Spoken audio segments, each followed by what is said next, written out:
வணக்கம் என் இளைய தலைமுறையை மாறுவோம் மாற்றுவோம். இன்று நம்ம எதை பற்றி பார்க்க போகிறோம் என்று சொன்னால், கல்முனை சுகாதார வைத்தியசாலையில் இடம்பெற்ற சீருடை சர்ச்சையும் மற்றும் அதனை சமூக வலைத்தளத்தில் ஒரு இன பிரச்சனையாகவும் மத பிரச்சனையாகவும் பதிவிட்டு கொண்டிருப்பதையுமே விரிவாக பார்க்க போகிறோம்.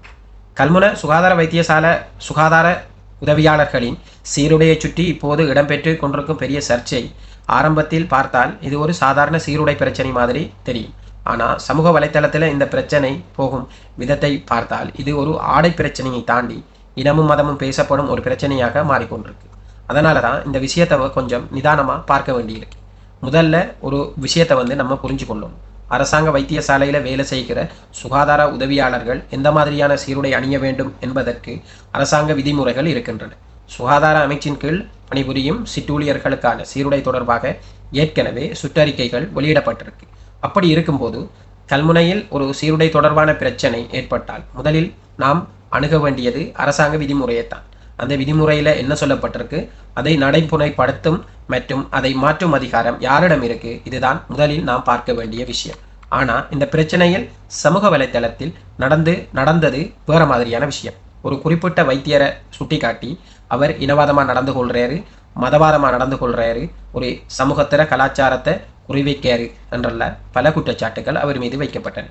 இங்கே புரிந்து கொள்ள வேண்டிய ஒரு விடயம், ஒரு தமிழ் வைத்தியருக்கு அவ்வாறான ஒரு பலம் இலங்கையில் இருக்கான்றதை நம்ம புரிஞ்சு கொள்ளணும். ஒரு தமிழ் அதிகாரிக்கு அந்த பலம் இலங்கையில் இருப்பதற்கு வாய்ப்பில்லை. இது அனைவரும் அறிந்த விடயம். மற்றது தற்காலத்தில் அரசியல் ரீதியாகவும் பொருளாதார ரீதியாகவும் சமய ரீதியாகவும் மிகவும் பலம் வாய்ந்த இடத்தில் இருக்கும் முஸ்லிம் மக்கள் மீது இவ்வாறான ஒரு செயலை செய்வதற்கு யாரும் தற்காலத்தில் துணிய மாட்டார்கள். முக்கியமான விடயம், அரசாங்க நிறுவனத்தில் ஒருவருக்கு இருக்கும் அதிகாரம் அவருடைய இனத்தை வைத்து ஒரு காலமும் தீர்மானிக்கப்படுவதில்லை. அவர் எந்த பதவியில் இருக்காரு, அவருக்கு என்ன பொறுப்பு கொடுக்கப்பட்டிருக்கு, அரசாங்க விதிமுறை என்ன சொல்கிறது என்பதுதான் முக்கியம். அதனால் அந்த வைத்தியர் தவறான முடிவு எடுத்திருந்தா அந்த முடிவு எதன் அடிப்படையில் எடுத்திருக்காரு என்பதை முதல்ல பார்க்கணும். அரசாங்க சுற்றறிக்கைக்கு எதிராக இருந்தால் அதை நாம் சுட்டி காட்டணும். அதில் வரம்பு மீறி இருந்தால் அதற்காக நாம் புகார் கொடுக்கணும். சுகாதார அமைச்சிடமும் தேவைப்பட்டால் நீதித்துறைக்கும் நாம் செல்லலாம். ஆனால் இதையெல்லாம் செய்வதற்கு முன்பே ஒருவரை இனவாதி மதவாதி என்றும் சமூக வலைத்தளங்களில் முத்திரை குத்திவிட்டால் உண்மையான பிரச்சனை அங்கே மாற்றப்பட்டு விடும். அவர் எடுத்த முடிவு சரியா தவறா என்பதற்கு பதிலாக அவர் எந்த இனத்தைச் சேர்ந்தவர் என்ற விவாதம் முன்னுக்கு வந்துட்டுது. அதுதான் இந்த பிரச்சனையில் கவலைப்பட வேண்டிய விடயம். இதற்கிடையில் இன்னொரு சம்பவம் இந்த சீருடை விவகாரத்தோடு தொடர்புபடுத்தி பேசப்பட்டிருக்கு. அதாவது கடந்த மாதம் அனோஜன் என்ற இளைஞன் முகமது நபி அவர்களை பற்றி அவதூறா பேசினதா குறித்து சவுதியில் அவருக்கு தண்டனை வழங்கப்படுது. அப்போ மதிப்புக்குரிய முஸ்லீம் காங்கிரஸ் தலைவர் ரவுஃப் ஹக்கீம் அவர்கள் ஒரு மேட நிகழ்ச்சியில் பேசக்குள்ள அதற்கான ஒரு பழிவாங்கும் நடவடிக்கையாக இது இருக்குமோ என்று சமூக வலைத்தளத்தில் எழுதுகிறார்கள் என்று அவர் கூறுகிறார். ஆனால் இதில் நாம் பார்க்க வேண்டிய விடயம் என்னவென்றால், ரவுஃப் ஹக்கீம் என்பவர் இலங்கையில் மொத்த மக்களாலும் அறியக்கூடிய ஒரு தலைவர். தமிழர்களாலும் முஸ்லிம்களாலும் சிங்களவர்களாலும் மிகவும் தெரிந்திருக்கக்கூடிய ஒரு தலைவர் அவர் மேடை நிகழ்ச்சியில் இவ்வாறு பேசினால் ஒரு தவறான முன்னுதாரணமாக அது அமைந்துவிடும். நாம் இப்போது தமிழர்கள் நிலைமையை கொஞ்சம் பார்ப்போம். அதாவது 2019 ஈஸ்டர் குண்டு தாக்குதல் இடம்பெற்ற நேரத்தில் மேல் மாகாணத்தில் பல அசௌகரியங்களுக்கும் பிரச்சனைகளுக்கும் உள்ளான முஸ்லிம் மக்கள் அந்த காலத்தில் மிகவும் பதற்றமான ஒரு காலமாக அவங்களுக்கு இருந்துச்சு. ஆனால் கிழக்கு மாகாணத்தில் அந்த நிலை வேறு மாதிரி தான் இருந்துச்சு. கிழக்கில் தமிழ் முஸ்லிம்கள் பல வருஷமாக ஒன்றாக வாழ்ந்து வந்தாலும் அவங்களுக்கு பின்னால் இறந்த காலத்தில் பல பிரச்சனை இருக்குது, வரலாற்றில் பல மோதல்கள் இருக்குது. ஆனால் 2019 போன்ற ஒரு மிகப்பெரிய சம்பவத்துக்கு பிறகும் கிழக்கில் தமிழ் மக்கள் முஸ்லிம் மக்களுக்கு எதிராக அதே அளவிலான பழிவாங்கும் நடவடிக்கையை முன்னெடுக்கலை. அதாவது மேல் மாகாணத்தில் நடந்தது போன்று. அடுத்தது சமீபத்தில் 22ஆம் திருத்த சட்டத்திற்கு எதிராக ஒரு கூட்டம் ஒன்று இடம்பெற்றுச்சு. அதில் மத தலைவர்களை அரசாங்கம் அழைச்சி அந்த இடத்துல பேசுகிற டைமில் முஸ்லிம் சமூகத்தைச் சேர்ந்தவரும் கிறிஸ்தவ சமூகத்தைச் சேர்ந்தவரும் புத்த மதத்தைச் சேர்ந்தவரும் அழைத்து பேசினாங்க எல்லா தலைவர்களையும். ஆனால் ஹிந்து மதத்தை சேர்ந்த குருமார்கள் அழைச்சதில் ஒரு சர்ச்சை கிளம்பிச்சு. அது அரசாங்கத்துக்கு சார்பான குருக்களை தான் அழைச்சிருக்காங்க. அந்த நேரத்தில் அரசாங்கம் ஒரு விடயத்தை மிகவும் தெளிவாக சொல்லிச்சு. என்னன்னு சொன்னால், நாங்கள் ஒவ்வொரு தலைவர்களையும் கூப்பிடும்போது அவர்களுக்கு ஒரு பெரிய இடம் இருக்குது. இஸ்லாமாக இருந்தாலும் சரி, புத்த மதமாக இருந்தாலும் சரி, கிறிஸ்தவ மதம், ஹிந்துக்களுக்கான ஒரு தலைமை எங்கே இருக்குன்ற ஒரு கேள்வியை வந்து அவங்க எழுப்பினாங்க. இப்போ நான் இதெல்லாம் ஏன் குறிப்பிட்றேன்னு என்று சொன்னால், அனோஜனுக்காக பழிவாங்குறதுக்கு தற்காலத்தில் வந்து ஹிந்துக்களோ தமிழர்களோ அவ்வளவு பெரிய ஒற்றுமையில் இல்லை.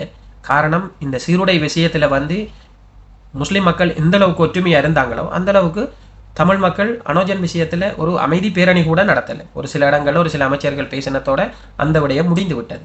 அப்போ இதை ஒரு முன்னுதாரணமாக வந்து சொல்வது ஒரு நகைப்புக்குரிய விடயம் என்றுதான் சொல்லேன். இறுதியில் இந்த கல்முனை சீருடை சர்ச்சை நமக்கு ஒரு முக்கியமான பாடத்தை சொல்கிறது. ஒரு ஆடை ஒரு சமூகத்தின் கலாச்சார அடையாளமாக இருக்கலாம். அந்த அடையாளத்தை பாதுகாப்பது அவர்களுடைய உரிமையாகவும் இருக்கலாம். ஆனால் அந்த உரிமைக்காக போராடும் போது இன்னொரு இனத்தை எதிரியாக மாற்ற வேண்டிய அவசியம் அங்கு இல்லை. அதே போல ஒரு நிர்வாக முடிவு தவறாக இருந்தால் அதை எதிர்த்துத்தான் ஆக வேண்டும். ஆனால் அந்த முடிவை எடுத்த அதிகாரியின் இனத்தை வைத்து அவரை குற்றவாளியாக்க வேண்டிய அவசியமும் அங்கு தேவையில்லாத ஒன்று. உண்மை எங்கே இருக்கிறது என்பதை கண்டுபிடிக்க ஒரே வழிதான் இருக்கிறது.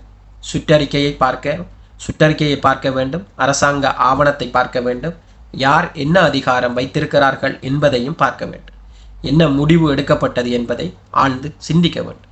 அதன் பிறகு தான் யார் சரி யார் தவறு என்பதை முடிவு செய்ய வேண்டும். ஏனென்றால் கல்முனையில் ஒரு சீருடை மாறுவது பெரிய விஷயம் அல்ல என்று நான் குறிப்பிட வருவதற்கு பின்னால் இருக்கும் முக்கியமான காரணம், அந்த சீருடையை சுற்றி ஒரு சமூகத்தின் மனதில் இன்னொரு சமூகம் மீது வெறுப்பும் உருவாகிவிட்டால் அதுதான் உண்மையான பேராபத்து. கிழக்கு மாகாணம் ஏற்கனவே அந்த விலையை பலமுறை கொடுத்திருக்கிறது. அதற்கான வடுக்கள் கிழக்கு மாகாண மக்களில் இப்போதும் இருந்து கொண்டுதான் இருக்கிறது. அதே வரலாறு மீண்டும் நடக்காமல் இருப்பதற்கு சமூக வலைத்தளத்தை பயன்படுத்தும் நாம் மிகவும் பொறுப்புணர்வுடன் நடந்து கொள்ள வேண்டும். இது போன்ற காணொளிகளை பார்ப்பதற்கு எனது சேனலை சப்ஸ்கிரைப் செய்து கொள்ளுங்கள். காணொளி உங்களுக்கு பிடிச்சிருந்தா லைக் பண்ணுங்க, கமெண்ட் பண்ணுங்க. நன்றி, வணக்கம். மீண்டும் இன்னொரு காணொளியில் சந்திக்கலாம்.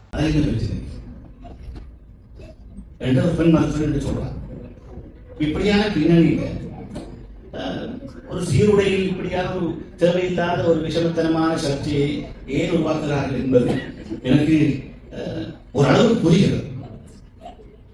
ஏன்னா இது ஏதோ ஒரு விஷயத்துக்காக முஸ்லிம் சமூகத்தை கொஞ்சம் வம்பு கிழக்கணும். ஏன்னா இந்த விஷயத்துல நாங்கள் கூட கொஞ்சம் கவலைப்பட்டோம். சில விஷயங்கள் நடந்த போது அதனுடைய பிரதிபலிப்பாக இருக்குமோ என்று நான் நினைத்தேன். அந்த கல்முனையில் ஒரு நாய் சம்பந்தமான விஷயத்தில் நடந்த விவகாரத்தில் எங்கள் மத்திய கிழக்கிலே ஒரு தமிழ் சகோதரர் மிகவும் கவலைப்படுகிறோம். அவருக்கு ஒரு பிரச்சனை நடந்தது. அதிலிருந்து ஒரு பொது நிலையிலே இருந்து கொண்டு அதற்காக இதை செய்கிறார்களா என்றும் ஒரு சில கருத்து எழுதியிருக்கிறார்கள். ஆனால் எப்படி இருந்தாலும்